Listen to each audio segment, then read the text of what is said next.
Hi friends எல்லாரும் எப்படி இருக்கீங்க? நேத்திலேருந்து நான் வந்து ஹெல்த் ஃபிட்னஸ்க்காக ஏதாவது ஒரு ஆக்டிவிட்டீஸ் டெய்லி பண்ணணும் அப்படின்னு முடிவு பண்ணியிருக்கேங்க. ஸோ விடிய காலம்பற எழுந்திரிச்சு வாக்கிங் தான் கிளம்பிட்டேன். பாருங்கள் ரோடெலாம் எவ்வளோ வெறிச்சோன்னு இருக்குது.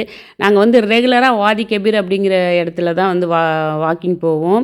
அங்கே வந்து பார்த்திங்கன்னா ஒரு பெரிய பேத்வே இருக்குங்க. ஸ்டார்டிங்லேருந்து எண்டு வரைக்கும் பார்த்திங்கன்னா ஒரு 1.1 கிலோமீட்டர் எந்த டிஸ்டர்பன்ஸும் இல்லாமல் சூப்பராக வந்து வாக் பண்ணலாம். ஸோ ரெகுலராக வந்து அந்த பிளேஸ்க்கு தான் போவோம். ஆக்சுவலாக நான் வந்து ரெகுலராக வாக்கிங் போயிட்டுருந்தேங்க. ஆனால் வந்து பார்த்திங்கன்னா, ஒரு சில காரணங்களால் அப்படியே வந்து விட்டு போயிடுச்சு. என்னைக்காவது நினச்சா தான் போயிட்டுருக்கேன். ரொம்ப நாளுங்கிறத விட ரொம்ப மாதம் ஆயிடுச்சு நான் வந்து வாக்கிங் போகிறத விட்டு. அதனால் பார்த்திங்கன்னா, சின்ன சின்ன ஹெல்த் இஷ்யூலாம் வர ஆரம்பிச்சிச்சு.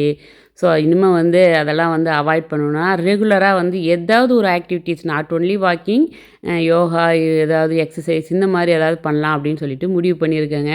நேற்று வந்து பார்த்திங்கன்னா மஸ்கட்டில் ஹாலிடேங்க. தொடர்ந்து ஒரு ஃப்ரைடே சாட்டர்டே அப்படியும் வந்து 3 டேஸ் வந்து ஹாலிடே வருது.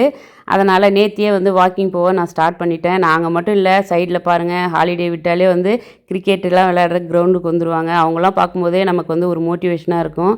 நாங்கள் வந்து ஒரு 2 ரவுண்டு, அதாவது ஒரு 5 கிலோமீட்டர் ஃபினிஷ் பண்ணும்போதே வந்து சூரியன் வந்து வெளியில் வந்துட்டார். நாங்கள் ஸ்டே பண்ணியிருக்க இடத்துலேருந்து வாதி கபீர் ஏரியாவுக்கு வரத்துக்கு 5 மினிட்ஸ் ட்ராவல் பண்ணி தாங்க வந்தாகணும். மஸ்கட்டில் நிறைய வாக்கிங் போகிற இடங்கள் இருந்தாலும் என்னுடைய ஃபேவரெட்டுன்னு வந்து பார்த்திங்கன்னா இந்த வாதி கபீர் ஏரியா தான். ஏன்னா நிறைய வேப்ப மரங்கள் அப்படியே வரிசலாக இருக்கும். நம்ம வந்து வாக் பண்ணும்போது ஃப்ரெஷ்ஷான ஏரை வந்து சுவாசிச்சுட்டே நடக்கிறது வந்து பார்த்திங்கன்னா அவ்வளோ எனர்ஜெட்டிக்காக இருக்கும். வீட்டுக்கு வர வழியிலேயே வந்து பார்த்திங்கன்னா எங்கள் வீட்டுக்கு ஆப்போசிட்டில் இருக்க கிரவுண்ட்லேயும் பாருங்கள் கிரிக்கெட் விளையாடிட்டு இருக்காங்க. எப்படியோ இன்றைக்கி வந்து என்னுடைய ஆக்டிவிட்டீஸ் நான் முடிச்சிட்டேன். ஓகே ஃப்ரெண்ட்ஸ், நெக்ஸ்ட் வீடியோவில் மீட் பண்ணுவோம். பாய்.